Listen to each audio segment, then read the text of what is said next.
ओम गुरुभ्यो नमः। ओम गम गणपतये नमः। ओम हुम हनुमतये नमः। ओम रम रामाय नमः। ओम मातेश्वर्ये नमो नमः।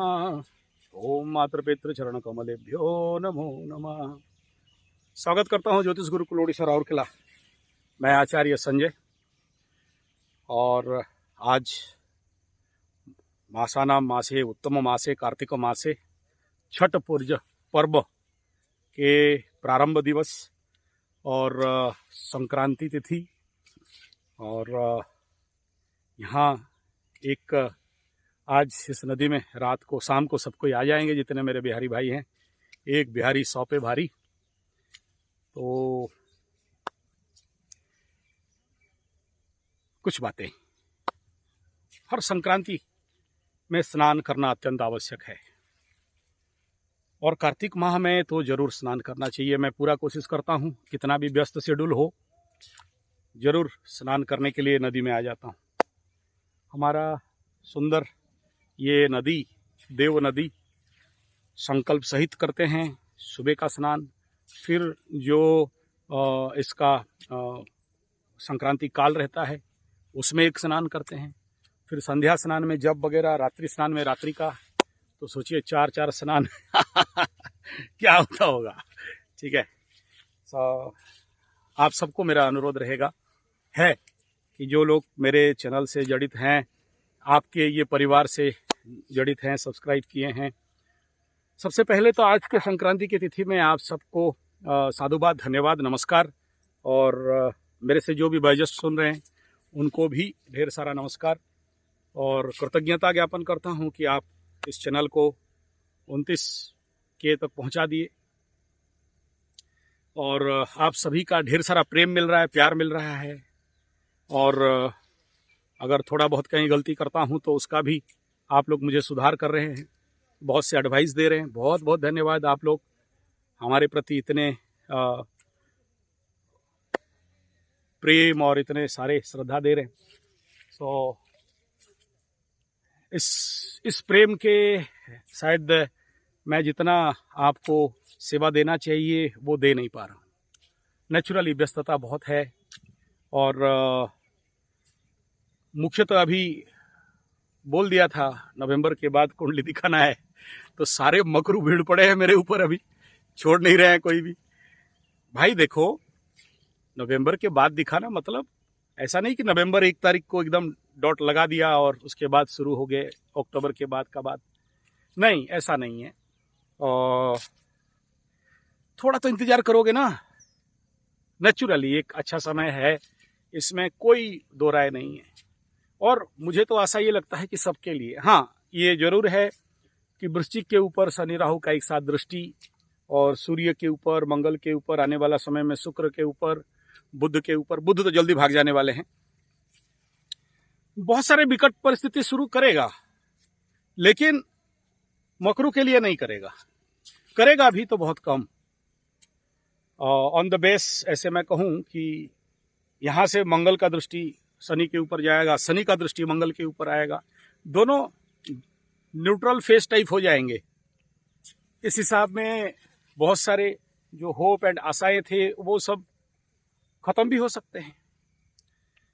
लेकिन चोरी का मात्रा, हाथ से गिरने का मात्रा, बिना मतलब का बहसबाजी लोगों के साथ, भय का समस्या, इस प्रकार का थोड़ा नेगेटिव इम्पैक्ट तो आएगा, इसमें कोई दो राय नहीं है। लेकिन ये बहुत दिन के लिए नहीं आ रहा है। मैक्सिमम 45 डेज, 50 डेज इस प्रकार का इसका इफेक्ट। कुछ लोगों को पड़ भी गया है इसका इफेक्ट। चोरी होना, गिर जाना, मोबाइल जैसे सामान, कीमती सामान, सोने का चीज, इस प्रकार का कुछ। लेकिन ये उतना हाईफाई प्रॉब्लम देने वाला दिख नहीं रहा है क्योंकि एकादश का है।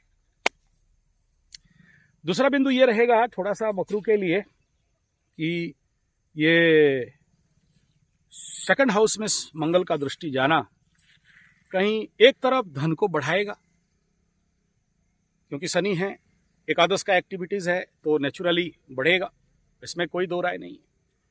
परंतु द सेकंड फेज ये है कि मंगल का धन स्थान में दृष्टि शनि के ऊपर अननेसरी धन का नाश, जो रिक्वायरमेंट नहीं है उस चीज में मन जाना खरीदना प्रॉब्लम बिल्डअप करेगा। इसके लिए थोड़ा सावधान रहना चाहिए। तीसरा बिंदु ये रहेगा कि अब सबसे बढ़िया मौका क्या है, ये टाइम है, इसमें फायदा उठाओ कि आपके भूमि भवन वाहन जो लोग जमीन घर खरीदना चाहते थे उनके लिए ये हाउस अभी क्लियर हो रहा है, क्योंकि सूर्य और मंगल का भी दृष्टि वहां जा रहा था। दोनों अगेंस्ट एनर्जी थे, लेकिन उसका घर में जा रहा था और मंगल कंबस्ट थे, अभी भी हैं। तो जब तक कंबस्ट आउट हो जाए मंगल का एनर्जी आ जाएगा, सौगरी हो जाएंगे। लेकिन एक समस्या ये भी है कि आपके चतुर्थ स्थान से अष्टम स्थान में उनका गोचर रहेगा। तो चतुर्थ स्थान से अष्टम का गोचर तो उसके लिए समस्याप्रद भी रहेगा, लेकिन एक प्रिपरेशन कर सकते हैं, क्योंकि उस हाउस का एनर्जी अभी ओपन आउट हो रहा है। राहु भाग गया, लेकिन उसका द्वादश में भी है, तो द्वादश का इफेक्ट भी देगा, यानी फोर्थ का द्वादश आपका थर्ड। उस क्षेत्र में अभी एनर्जी ओपन आउट है, लेकिन प्रॉब्लम है और रहेगा, 1.5 साल तक रहेगा। इसका मतलब ये नहीं कि आप वहां काम नहीं करोगे, शुरू कर दो। जमीन घर बनाना इत्यादि का मैटर शुरू कर लो, लेकिन मैं कहूंगा प्रिपरेशन करो। मंगल को भाग थोड़ा सा कंबस्ट आउट हो जाए, अष्टम में रहेगा तो भी चलेगा, कोई प्रॉब्लम नहीं। कष्ट होएगा, बाधा होगा, क्योंकि उससे अष्टम में जाएगा ना मंगल। चतुर्थाधिपति अपने से अष्टम में स्वगृही, तो क्या होगा, चतुर्थ को डिले करवाएगा। चतुर्थ में मरण तुल्य पीड़ा, भूमि भवन वाहन माता सुख मन, माता को भी मरण तुल्य पीड़ा। और उसमें चोर चपेट एक्सीडेंट कहाँ, उसी जमीन का फैक्टर में। आपको नहीं हो रहा है, आपके उस हाउस के एनर्जी को हो रहा है, एनर्जी को हो रहा है। थोड़ा सा सूक्ष्म विषय को समझें, यानी उस क्षेत्र में बाधा होगा, लेकिन आपको बाधा नहीं होगा, यानी आप मूवमेंट कर सकते हो। आपके फोर्थ लॉर्ड अष्टम में, उस फोर्थ से अष्टम में गया है, आपसे अष्टम में नहीं, आपसे लाभ में गया है। तो आपसे लाभ में गया तो लाभ तो देगा, यानी खरीदो बेचो। जो उस समय मैं कह रहा था कि धोखा होगा, पड़ोगे चीटिंग में, अभी वो नहीं होने वाला है। अभी उस हाउस के एनर्जी प्रॉब्लम में पड़ने वाला है। तो बुद्धिमत्ता क्या हुआ, बुद्धिमत्ता यही कि अब उसका प्रिपरेशन कर लीजिए। किसका, फोर्थ हाउस का, आगे लिफ्ट अप कर जाएंगे, क्योंकि अगला दोनों जो कॉम्बिनेशन हैं आपके लिए सुइटेबल होगा। सूर्य का भी, हाँ, मंगल जब आएगा तनाव बढ़ाएगा, नो डाउट, इसमें कोई डाउट नहीं है। आपके घर में भी आएगा तो अति ऊर्जावान बनाएगा, वो भी आपके लिए ठीक ठाक रहेगा, उसमें ज्यादा उच्च का प्लैनेट बनेगा। तो देखो, छोटे छोटे समस्याएं तो रहेंगे, वो सारे नेगेटिव इंपैक्ट रहेंगे। हम लोग भी ऐसे ही बोलेंगे और आप लोग बोलोगे डरा रहे हो, लेकिन ऐसे कोई बहुत हार्मफुल इफेक्ट होगा वो सबको नहीं होगा, कुछ लोगों को होगा। और मैं आशा करता हूं आप लोग जितने हम इस चैनल से जड़ित हो, मैं आप लोगों को जितना सारा बताया हूं और जो सब आप करते होंगे, तो वो सारा चीज सोल्यूशन लेवल पे चला गया होगा। अभी बीच में 2-3 झटके मिलेंगे, लेकिन टेम्पररी रहेंगे। तो यहां पूरा मीटर क्या हुआ, फोर्थ हाउस का काम स्टार्ट करो भाई। लाभ में कितने भी प्रॉब्लम आ जाएं, राहु शनि का दृष्टि हो जाए, विच्छेद हो जाए, आपका लाभ तो होगा। ये टाइम जोन है, ये दोनों गोचर सूर्य का फायदा उठाओ। उसके बाद लग्न में आ जाएगा अष्टमाधिपति, द्वितीय में आ जाएगा, मजा नहीं आएगा, फिर थर्ड का इंतजार करना पड़ेगा। हाँ, पहले से जो सूर्य भगवान को एक्टिव कर दिए हैं, मतलब उनको खुपचे में लिए हैं, उनके लिए तो बढ़िया है, कोई चिंता का बात विषय नहीं है। यही बात कुंभ और मीन और मकर तीनों को कहूंगा कि भाई थोड़ा सा चोरी से सावधान रहना, अपने चीजों को थोड़ा संभालना, चोरी से बच जाओगे। चोरी हो जाने के बाद भी बोलो चोरी हो गया, इफेक्ट दिखा रहा है थोड़ा सा चोरी का, ये कवर अप हो सकता है। दूसरा ये कि कुंभ वालों के अंदर और मकर वाली के मानसिकता, परिवार में मतलब सुसाइडल टेंडेंसी बिल्डअप होगा नहीं कह रहा हूं, ऐसे बोलना ठीक नहीं है। मंगल शनि का एक स्वग्रही हो रहे हैं ना, ये भी पावर में, ये भी पावर में, हालांकि कंबस्ट आउट होने के बाद जो कुछ नौटंकी करेंगे। हाँ, देखिए, याद करिए, जब सूर्य भगवान सिंह में थे और उसके ऊपर शनि राहु का दृष्टि चल रहा था, ढेर सारे मकर वालों का मुंह में इन्फेक्शन, दांत का प्रॉब्लम, कान का प्रॉब्लम बिल्डअप हुआ था। और एग्जैक्टली ऐसा तो होगा नहीं कह रहा हूं, लेकिन रिवर्स जाएगा, रिवर्स एक्टिविटीज होने का संभावना है। फिर से किसी का दांत में प्रॉब्लम हो सकता है, किसी का नाक में, किसी का आंख में, किसी का कान में, किसी का चोटी में, किसी का गले में, किसी को सर्दी खांसी ठंडा जुकाम, किसी को जो अभी तक शनि उतार नहीं हुआ है उनको हाइपर एसिडिटी, एक्सेसिव क्रोध, वाणी में ऐसे कुछ बोलोगे जो किसी के साथ संबंध कट जाए, सहन शक्ति में थोड़ा सा कमी होगा, उग्रता बढ़ सकता है। इस प्रकार का इम्पैक्ट थोड़ा बहुत, ज्यादा नहीं, आने का संभावना है। बैलेंस कर लोगे, कोई प्रॉब्लम नहीं है। मंगल का दृष्टि, सूर्य का दृष्टि पीड़ित किसका, शनि राहु से चार्जित आपके प्रेम का स्थान में, जहां केतु का दृष्टि, शनि का दृष्टि, मंगल का दृष्टि, सूर्य का दृष्टि, प्रेम, लबरा लबरी केस, उग्रता, बातचीत में तिगड़म, ठकावट, विच्छेदात्मकता और वाद विवाद, बहसबाजी, इस प्रकार का इम्पैक्ट बिल्डअप कर सकता है, क्योंकि पंचम में 3 पाप ग्रहों का दृष्टि हो रहा है। डिजीज में संभवतः चेस्ट इंस्पेक्शन, संभवतः किसी भी प्रकार का सर्जरी टाइप, छोटा मोटा, ज्यादा बड़ा नहीं, किसी को ज्यादा। संतान के ऊपर भी आ रहा है तो संतानों को पीड़ा हो सकता है, संतान का कष्ट हो सकता है, इट इज अ पॉसिबिलिटीज। दूसरा, इस समय थोड़ा सा उनको सावधान रहना चाहिए जो कर्क लग्न मकर राशि, कुछ लोगों को घट चुका है, कुछ को घटने का संभावना है। संतान के ऊपर कष्ट, संतान के ऊपर पीड़ा, संतान का रोग, संतान में प्रॉब्लम क्यों होगा, ऐसे पीछे क्या है। ये जो कंजक्शन है सूर्य और मंगल का, स्वगृही मंगल हो रहे हैं, अच्छा है, प्रॉब्लम नहीं है, बचा देगा। लेकिन जब ऐसे ग्रह दृष्टि आ जाता है, पाप ग्रहों का दृष्टि, एक्सेसिव एनर्जी वहां पर कवर अप हो रहा है, अनकंट्रोल्ड बिल्डअप होने वाला है, सूर्य भी कंबस्ट लेके चल रहे हैं, तो कर्क राशि, कर्क लग्न पंचम स्थान, मकर राशि, मकर लग्न पंचम स्थान is highly affected by this kind of planetary aspects, दृष्टि। ये आज संक्रांति है, इसलिए मैं इसका सिनेरियो आपको बता रहा हूं, क्योंकि ये अगला 1 महीना 45 दिन तक इसका मूवमेंट होने वाला है। तो थोड़ा सा इसमें रेमेडी यही करते रहना है जो शनि का कर रहे थे, लेकिन 1 नंबर काम है संकट मोचन हनुमान स्तोत्र का पाठ करना। ये बड़ा इंपॉर्टेंट पार्ट रहेगा। बच्चों को किसी भी प्रकार का बीमारी बिल्डअप हो रहा है तो तुरंत डॉक्टरी इलाज कराएं। और याद रखें, जिनको जिनको मैं बोला था वज्रकाली पूजा, जो लोग किए होंगे उनको चिंता कोई खास विषय नहीं है, वो एनर्जी उस समय ही बिल्डअप कर देता है। इसको मद्देनजर रखते हुए भी उस समय बताया गया था कि वज्रकाली बच्चों का स्वास्थ्य आरोग्य के लिए करते हैं। और अगर आपके बच्चे इस समय कोई ज्यादा पीड़ित या हॉस्पिटलाइज हो रहे हैं, जरूर डॉक्टर ट्रीटमेंट, मेडिसिन, मैं उसका विरोध नहीं हूं, लेकिन इस ग्रह का उतरान, इस प्रकार के तीनों कंजक्शन के लिए थोड़ा सा अगर ज्यादा प्रॉब्लम में है, सबसे पहला सूर्य सहस्त्र नाम का अर्चन पाठ के साथ अभिषेक, सूर्य अभिषेक जरूरी होगा, और उसके लिए आपको हवन भी करना पड़ेगा। सूर्य का सहस्त्र नाम हवन 1000 आहुति, करीब 4 किलो घी लग जाएगा, पॉसिबल है तो पंडित लेके करा लेना। दूसरा, मंगल यहां अगर दोनों इफेक्ट डाल रहे हैं तो हनुमान जी का, हनुमान का ज्यादा नहीं करना पड़ेगा, क्योंकि मंगल यहां कंबस्ट बिल्डअप कर रहे हैं, 108 आहुति दे देने से चल जाएगा। हनुमान जी को मेवा के साथ करें तो और अच्छा है, पंचमेवा के साथ हवन सामग्री में मिला के, ये ज्यादा इफेक्टिव रहेगा।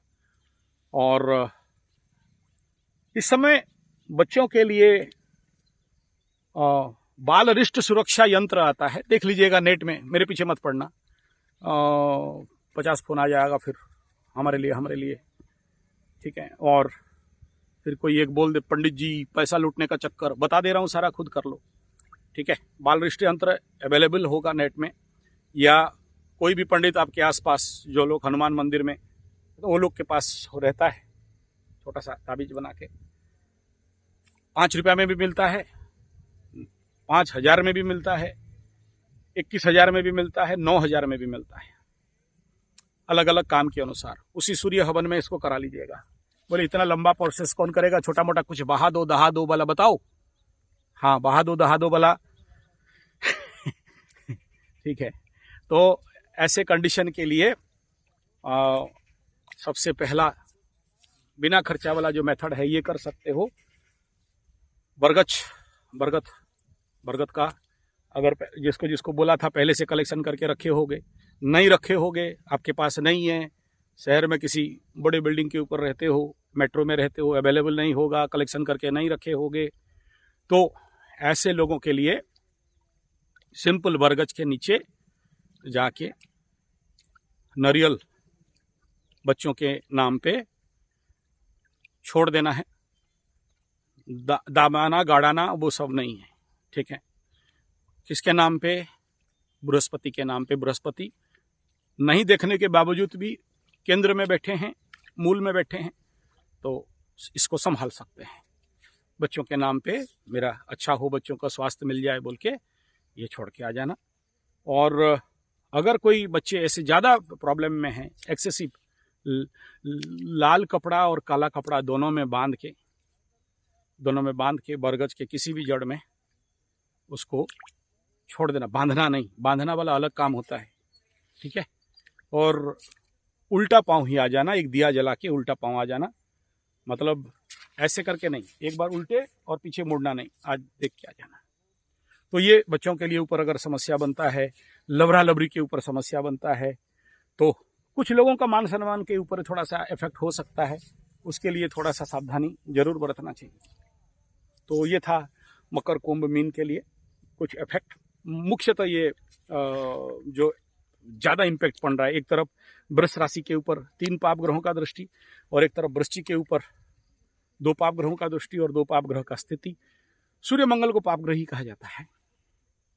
तो और ज़्यादा इफेक्ट वृष के ऊपर आने वाला है। अगर जिसका पैर में दर्द और इस प्रकार के मानसिक विभ्रमता कुछ ऐसे बिल्डअप हो सकते हैं, तो उनको थोड़ा सा सावधान रहना जरूरी है। तो ये था बेसिक, क्योंकि यहीं पर सबसे ज़्यादा एनर्जी का फ्लो हो रहा है, या स्टॉक अप हो रहा है, या प्रॉब्लम बिल्डअप होना दिखाई दे रहा है। तो ये इसके लिए ये बेसिक रेमेडीज बता दिया। जिसको ज़्यादा समस्या है वो लोग हवन वगैरह का पद्धति में जाएंगे, जिनको नहीं समस्या है उनको फिर से यहाँ रिपीट कर दूंगा। आने वाला समय दिसंबर का महीना, गीता यज्ञ, गीता जयंती है, और आशा करता हूँ जब से मैं बोला हूँ आप लोग गीता वगैरह पढ़ते होंगे। नहीं पढ़ते हैं तो शुरू कर दीजिए गीता पाठ। क्यों? क्योंकि गीता जयंती के दिन हम लोग जितने पंडित भी हैं और जो नहीं भी हैं, गीता यज्ञ करना, लोगों को बुलाइएगा गीता पाठ करने के लिए, पंडितों को बुलाइएगा, बच्चों को गीता का किताब देंगे संकल्प करके। नहीं, वो कोई पर हिंदू धर्म प्रचार का नहीं है, ये रेमेडी है। हाँ, ये रेमेडी करोगे, आगे चल के जो बड़ा समस्या है उससे निपटोगे इससे, ठीक है ना। आगे जो सबसे बड़ा समस्या बिल्डअप होने वाला है उससे बच सकते हो। तो गीता यज्ञ 750 आहुति, और कुल मिला के 1000 आहुति हो जाता है। मैं हर साल करता हूँ, और आज से नहीं, बचपन से मेरे दादाजी के लेवल से भी हम करते थे। तो मेरा अनुरोध रहेगा कि आप लोग जरूर करें, और अभी से पाठ करें ताकि शुद्ध उच्चारण उस दिन हो, और उसका जो प्रत्याहुति रहेगा भगवते वासुदेवाय इदम नमः का रहेगा। सबसे पहला जिनका पितृदोष वगैरह है उनके लिए बहुत जरूरी है, और जो लोग बहुत ज़्यादा मान सम्मान का हानि में पीड़ित हैं उनके लिए है, जिनको किसी कारणवशात ग्रह इत्यादि के प्रॉब्लम के कारण धन का कमी हो रहा है उनके लिए है, शादी वगैरह का समस्या उनके लिए है, high mental tension, hyper mental blood pressure जैसे समस्या है उनके लिए है। और अच्छे साकल्य के साथ आप लोग जरूर करें, अच्छी हवन सामग्री के साथ आप लोग जरूर करें। बहुत सहज है, सरल है, और उसमें ज़्यादा कुछ नहीं। घट पूजा होता है, कृष्ण भगवान गीता वाला रूप वाला एक छोटा सा फोटो ले सकते हो तो ठीक है, और रथ वाला नहीं, जो गीता बता रहे हैं अर्जुन को ज्ञान दे रहे हैं वो वाला अगर फोटो है ठीक है, नहीं तो खाली कृष्ण भगवान राधा कृष्ण का भी रख के कर सकते हैं। और साथ में सर्वत्र भद्र मंडल कर सकते हैं अगर पंडित मिला तो, नहीं तो सिंपल सावित्री ब्रह्मा सावित्री मंडल के साथ अष्टल समातृगण मंडल, ये 2 मंडल का पूजन के साथ घट पूजन, गीता ग्रंथ का पूजन करना है, और उसके बाद संकल्प करके पुण्यावाचन करके हवन शुरू कर देना है। इतना ही बेसिक। ये वीडियो किसी भी पंडित को इतना दिखा दोगे समझ जाएगा, समझने वाले समझ जाएंगे और कर देंगे। बहुत जरूरी है। और जो पंडित ब्राह्मण लोग सुन रहे हो मेरा बात, याद रखना, नहीं करते हो गीता यज्ञ तो पंडितों के जीवन में बड़ा समस्या होता है।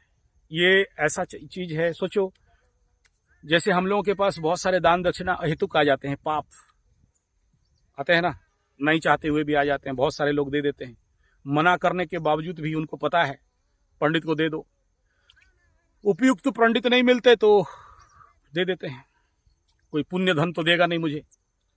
तो फिर पंडित का कर्तव्य है कि उन सारे पैसाओं को 4 भाग करके, एक भाग अग्नि देवता, अग्नि पंडित का गुरु है, एक भाग गाय, एक भाग विश्व कल्याण पेड़ इत्यादि लगाना, जो मैं रेगुलर करता हूं। कई सारे जंगल वगैरह का वीडियो दिखाता रहता हूं मेरा, जहां जहां पेड़ लगाते हैं। और एक भाग पंडित के ब्राह्मण के मुख में। फिर आपके लिए क्या बचा? बोला ठुल्लू। ठीक है, ठुल्लू बचा। तो वो करना पड़ता है। क्या है, बहुत सारे लोग पकड़ लो दे दिए। सोचो किसी ने नहीं, मना करने के बावजूद भी दे दिया। अच्छा, नहीं लेंगे, पंडित दान नहीं लेगा तो फिर पंडित का बच्चा है नहीं, लेना पड़ेगा। फिर पंडित काहे हुआ भाई, लेगा नहीं। पाप का तू लेने के लिए तो भगवान तेरे को जन्म किया है। पंडित लेगा नहीं, डरेगा दान लेने के लिए। कुछ लोग डरते हैं आज के पंडित लोग। फिर बोलता हूँ पंडित का बच्चा नहीं है।